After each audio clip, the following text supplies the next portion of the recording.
عزتمندو مونږ نن تاسو له یو پاورفل وظیفه راوړې ده. وظیفه ډیره زیاته مختصره ده او ډیره مجربه ده. وظیفه د څه دپاره ده؟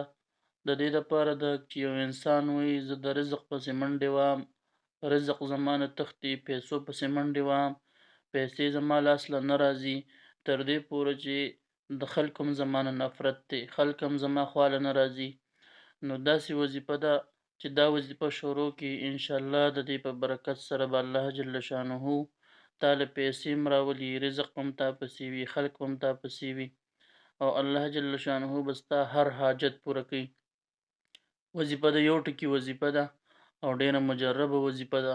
د مازدیګر د مونځ نه وروسته یا وهابو یا وهابو یا وهابو 100 کرته روزانه چې څوک کوي الله جل شانه به دته پیسې هم راولي، رزق هم د پسې وي، خلک هم د پسې وي، د ده خوا له به خلک راځي. ډیره مجربه وظیفه ده او ډیره اسانه وظیفه ده، د یو ټکي وظیفه ده. نو راځئ چې مونږ او تاسو وعده وکړو، عهد وکړو چې دا شروع کړو. انشاءالله الله جل شانه به هر ضرورت پوره کړي.